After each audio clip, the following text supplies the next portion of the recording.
पहली चीज़ तो कांग्रेचुलेशन कि बहुत सारे लोग एक्चुअल में कहीं न कहीं एग्ज़ाम देते हैं बीपीएससी का और बहुत सिलेक्टिवली एक्चुअल में कहीं न कहीं क्वालीफाई कर पाते हैं। तो पहला मेरा क्वेश्चन तुमसे ये है कि पहले भी एग्ज़ाम दिया है इसके पहले बीपीएससी या फर्स्ट टाइम था? सर इससे पहले मैंने 67th दी थी तो वो हुँ। क्वालीफाई नहीं हो पाया था, तो ये तो सेकंड था। लास्ट टाइम ऐसी क्या चीज़ थी और इस टाइम क्या डिफरेंस था कि लास्ट टाइम तुम्हें लगा कि कोई चीज़ शॉर्ट रह गई है और इस टाइम तुमने उसको कवर किया है? क्या ऐसा डिफरेंस है 67 और 68 के अप्रोच में? तो 67th में मैंने करंट अफ़ेयर्स पे ध्यान नहीं दिया था, बिहार हुँ, स्पेसिफ़िक चीज़ें नहीं पढ़ पाई थी। उसकी हुँ, वजह से कहीं न कहीं मैं पीछे रह गई थी। मेरा जो पिछला बीपीएससी था वो 3-4 मार्क्स से रह गया था, तो वो जो गैप था उसको मैंने इस बार फ़िल किया बस। ओके। और क्या स्पेसिफिक स्ट्रैटेजी रही है प्री के लिए? किन चीज़ों पे ज़्यादा वेटेज दिया, किसको कम वेटेज दिया? सर मैंने तो पॉलिटी के लिए लक्ष्मीकांत पढ़ी थी हुँ, और बिहार स्पेसिफ़िक के लिए मैंने बिहार समग्र करके एक बुक आती है, हुँ, उसको पढ़ा था।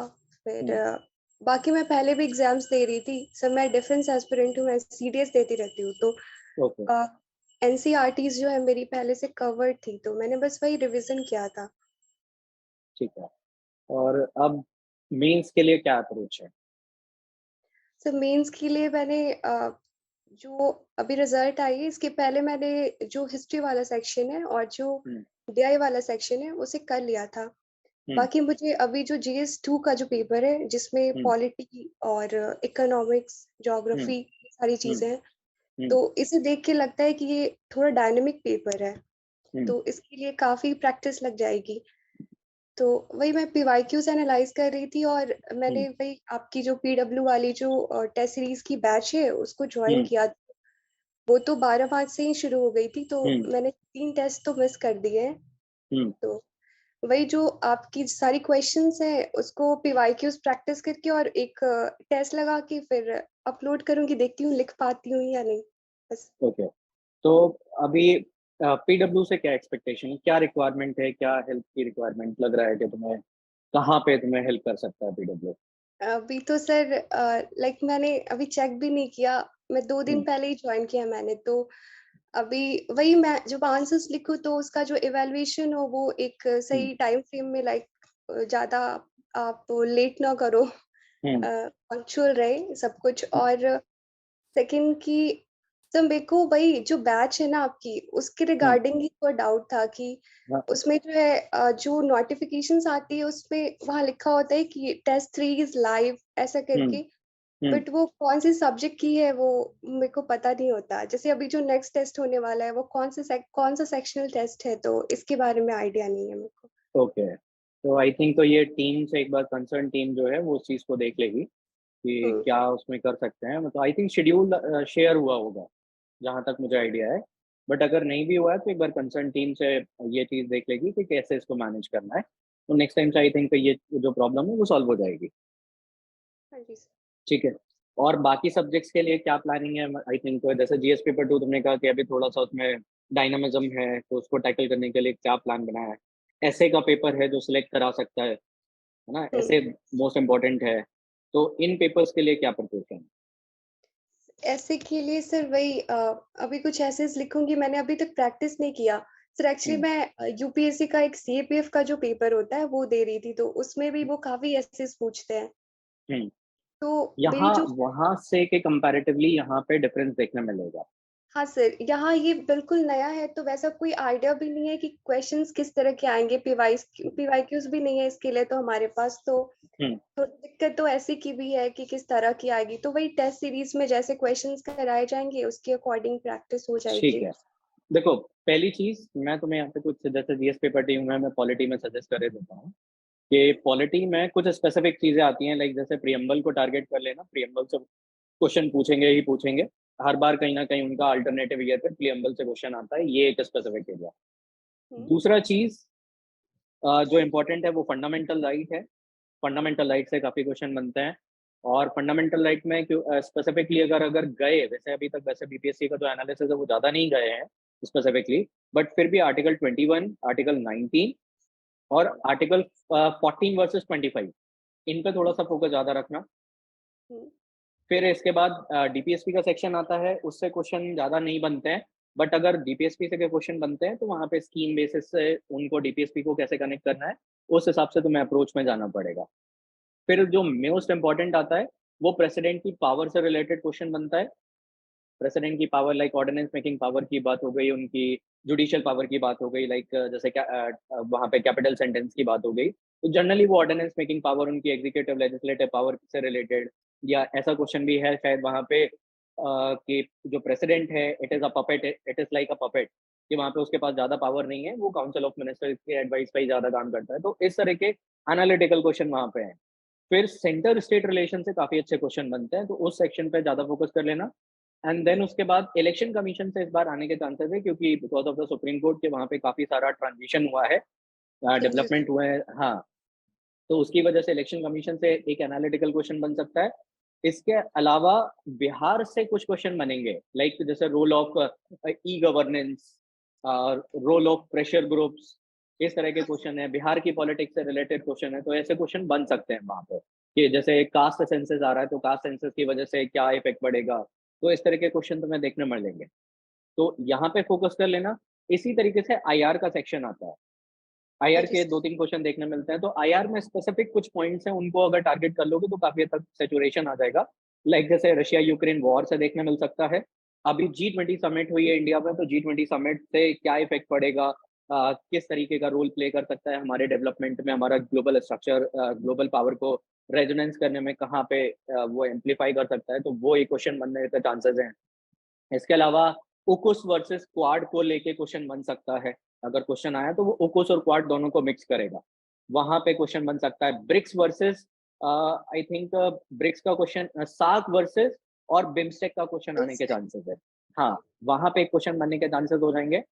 और इसके अलावा UN security council, role of UN security council and India's position in UN security council, ऐसा क्वेश्चन बनने के चांसेस है। तो ऐसे 10-15 टॉपिक हैं जिनको तुम अगर टारगेट कर लोगे तो वहां से भी क्वेश्चन सॉल्व हो जाएंगे। और उसके बाद जो मोस्ट इंपॉर्टेंट है वो है ऐसे, ऐसे के सेक्शन को टारगेट करना है। ऐसे के अगर सेक्शन को अच्छे से टारगेट कर लिया तो वहां पे बन जाएगा।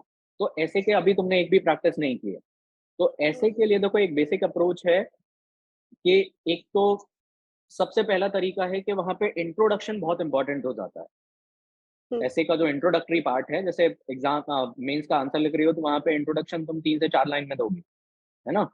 और बट ऐसे के लिए तुम्हें यहाँ पे इंट्रोडक्शन थोड़ा सा लेंदी करना पड़ेगा, और इंट्रोडक्शन दो तरीके से हो सकता है। या तो तुम करंट अप्रोच के ऊपर जाओ, या फिर स्टोरी टेलिंग के फॉर्मेट में जाओ। जैसे लाइक अगर एग्जांपल लूं कि साइबर सिक्योरिटी, ठीक है, तो यहाँ पे साइबर सिक्योरिटी में अगर तुम्हारे पास करंट अप्रोच है तो तुम पेगासस से स्टार्ट कर सकती हो, कि पेगासस से स्टार्ट हुआ है करंट में, ये इसका इफेक्ट पड़ा, उसका बहुत सारे तरीके से वहां पे इंट्रोडक्शन स्टार्ट कर सकती हो। दूसरा तरीका है कि साइबर सिक्योरिटी को जैसे एनसीईआरटी में एक स्टोरी टेलिंग करी जाती है, कि बच्चे को सिखाया जाता है कि साइबर सिक्योरिटी क्या है, या तो वो अप्रोच एक तरीके से ले सकती हो, वहां से इंट्रोडक्शन स्टार्ट कर सकती हो। ठीक है, फिर उसको मल्टीपल डायमेंशन में डिवाइड करना होगा। मल्टीपल डायमेंशन, कि साइबर सिक्योरिटी का बेसिकली कहाँ से ऑरिजिनेट हुआ ये कॉन्सेप्ट है, उसकी हिस्ट्री क्या है, कैसे कंप्यूटर स्टार्ट हुआ, कैसे साइबर सिक्योरिटी थ्रेट्स बने। ठीक है, फिर उसके बाद साइबर सिक्योरिटी के लिए इंडिया के लॉ क्या हैं, सोसाइटी के लिए कहाँ पे साइबर सिक्योरिटी इंपॉर्टेंस रखती है, क्या करंट थ्रेट है, इंटरनेशनल नॉर्म्स क्या है, तो उसको मल्टीपल डायमेंशन में तुम्हें डिवाइड करना पड़ेगा। देन उसके बाद कंक्लूजन में एज अ सजेशन फॉर्मेट में, कि जो बड़े-बड़े स्कॉलर्स के जो बड़ी-बड़ी योजना जैसी मैगज़ीन्स है, कई सारी मैगज़ीन्स है, वहाँ पे जो चीज़ें लिखी जाती हैं, उनसे वहाँ पे निकाल के तुम वहाँ पे उन चीज़ों को पूरा कर सकते हो। तो एक बेसिक फॉर्मेटिंग तुम्हें करना सीखना पड़ेगा, और ऐसे बहुत वहाँ पे अच्छा करोगे तो डेफिनिटली सिलेक्शन में हेल्प मिल जाएगी। वो बैकबोन है सिलेक्शन का। इवन यूपीएससी भी हो या बीपीएससी हो, ऐसे सबसे ज़्यादा मार्क्स देता है। तो उसको थोड़ा-सा स्ट्रॉन्ग होल्ड करके चलना है। और सर ये जो कोट्स वाली जो चीज़ें हैं, लाइक आपको इंट्रो में कोट्स डालनी होती हैं, कंक्लूजन देखो में भी। कोर्स में हर जगह पे कोर्स अप्लाई नहीं करना, कभी भी ऐसे को कोर्स से स्टार्ट मत करना। कोर्स को एक परफेक्ट उनका प्लेस होता है, और ये चीज कैसे पता चलेगा कि क्या परफेक्ट प्लेस है, इसके लिए तुम योजना मैगजीन प्रेफर कर सकती हो। प्रैक्टिस लाइक जैसे वुमन एम्पावरमेंट की बात करें, तो वुमन एम्पावरमेंट में तुमने इंट्रोडक्शन लिखा और वहां पे तुमने कोई स्टोरी टेलिंग करी है, देन उसके बाद तुम कोटेशन वहां पे डाल सकते हो। गांधी जी का कोटेशन है या किसी का भी जिसका भी कोटेशन है, तुम वहां पे यूज कर सकते हो। तो कोटेशन का एक परफेक्ट प्लेस होता है। ऐसा नहीं है कि कोई रैंडम कहीं पे भी उठा के कोटेशन रख सकते हो। और अच्छा बनाने के लिए ऐसे बनाने के लिए इन्फोग्राफिक का यूज़ करो, लाइक ग्राफ चार्ट हो गया, वेन डायग्राम्स हो गए, तो स्टैट्स वगैरह वहाँ ऐसे पे। ऐसे में भी हम ये सारी चीज़ें यूज़ बिल्कुल, कर सकते बिल्कुल, बिल्कुल कर सकते हो। बहुत अच्छा बनाते हैं वो ऐसे को। ये तुम्हारी क्रिएटिविटी दिखाती है कि तुम कैसे लिख रहे हो, कि लाइक जैसे साइबर सिक्योरिटी है। अब इंडिया में साइबर सिक्योरिटी थ्रेट का एनालिसिस करना है, तो तुमने वहाँ पे पाई चार्ट के फॉर्मेट में बना दिया कि हम इसको जो है ट्रेस कर सकते हैं 2000 से 2000 में किस लेवल पे कितने थ्रेट आए। फिर 2005 में 5 ईयर हमने ग्राफ दिखा दिया, 2000 से लेकर 2005 में कैसे ग्रेजुअली बढ़ा। फिर 2005 से लेके 10 में किस तरीके से ग्रेजुअली बढ़ा, और अभी कितना ग्रेजुअली बढ़ रहा है, तो वो तुम इन्फोग्राफिक्स में दिखा सकते हो। वेन डायग्राम में तुम दिखा सकते हो, वहाँ पे पाई एनालिसिस जो चार्ट होता है उसमें तुम दिखा सकते हो। वो तुम्हारे ऐसे को और अच्छा बना देंगे। रिप्रेजेंटेशन जितना अच्छा करोगे ऐसे में, उतना नंबर मिलता है। और सर जो आंसर राइटिंग होती है, उसमें जो आंसर्स हैं हमारे, वो पैराग्राफ फॉर्मेट में लिखने ज़्यादा सही होते हैं या पॉइंट फॉर्मेट में देखो, से? क्योंकि दोनों ही अपने आप में अच्छे तरीके हैं।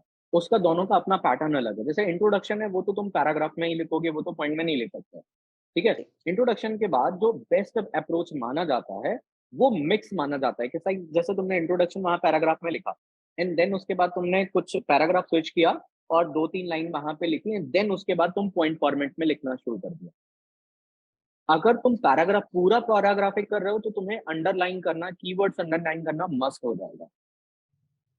ये सब अगर तुमने मेरे साथ इश्यू ये है कि पैराग्राफ फॉर्मेट में मेरे से बहुत कंटिन्यू नहीं हो पाता है, या फिर मैं खुद ही बोर हो जाती हूँ उसको लिखते हुए। हाँ, देखो वो एग्ज़ामिनर भी बोर होगा, क्योंकि उसके पास बहुत सारी कॉपी है और इतने सारे बड़े पैराग्राफ वो नहीं पढ़ेगा, ये डेफ़िनेटली है। तो तुम्हें उसको हिंट देनी पड़ेगी कि ये वाला सेक्शन आपको पढ़ना ही है।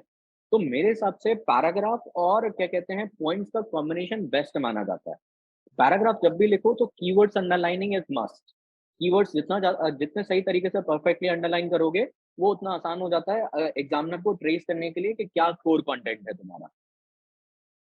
तो और मिक्स कॉम्बिनेशन, जैसे इसका तुम्हें हेल्प लेना है, तो तुम नीति आयोग की रिपोर्ट कोई भी उठा के देख लेना, और नीति आयोग की रिपोर्ट उठा के देखना या योजना मैगज़ीन देखना, उसमें दोनों का कॉम्बिनेशन मिलेगा। उसमें पैराग्राफ एक लिखे होंगे और पैराग्राफ के अंदर ही उन्होंने पॉइंट्स बना रखे होंगे। तो एक बार योजना मैगज़ीन या नीति आयोग की जो रिपोर्ट है उसको एक बार गो थ्रू करना, वहाँ पे तुम्हें इसका अच्छे से आइडिया मिल जाएगा। ठीक है सर। और ठीक है? सर जो करंट अफेयर्स है सर, उसके लिए हाँ। जो स्ट्रेटजी है, लाइक वो हमें कितने दिन की कवर करनी पड़ेगी? देखो, 1 ईयर का एप्रॉक्स माना जाता है कि 1 ईयर का करंट अफेयर आता है। अगर बहुत ज़्यादा कोई करंट अफेयर न्यूज़ में है जो पुराना है और इम्पोर्टेंट है, उसके आने के चांसेस रहते हैं। बट बिहार का जिस हिसाब का मैंने पेपर इवैल्यूएट किया है, 1 ईयर इज़ सफिशिएंट। 1 ईयर का करंट अफेयर अगर करते हो, तो दैट इज़ सफिशिएंट। तो फिर लाइक जून से या मई से कवर करा रहे पिछले साल से अभी तक का, तो वो हो हाँ, जाएगा। हाँ, हाँ, बिल्कुल। और सिर्फ बिहार स्पेसिफिक के लिए अलग से आप कुछ टिप्स बता सकते हो तो? बिहार स्पेसिफिक के लिए देखो, मंथन मैगज़ीन्स है।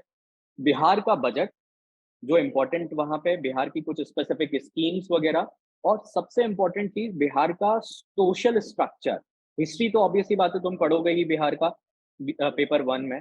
बिहार का जो पेपर 2 जैसे है, या सोसाइटी का वाला जो सेक्शन है, वहाँ पे तुम्हें बिहार की जो ग्राउंड लेवल का डेटा है वो तुम्हें पता होना चाहिए।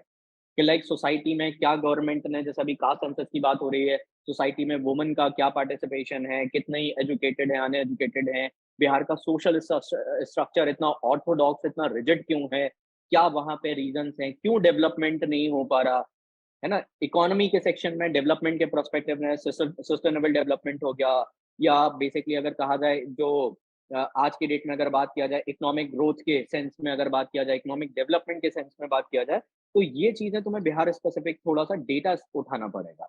इन जनरल अगर देखा जाए तो मोरलेस कॉमन चीजें मिलेंगी। कुछ ही चीजें हैं जिनमें डिफर करते हैं और डेटा में डिफरेंस आता है। और बिहार में आई थिंक सो ज्यादा स्कीम है भी नहीं, ज्यादातर वो सेंट्रल स्कीम्स पे ही रिलाई करते हैं।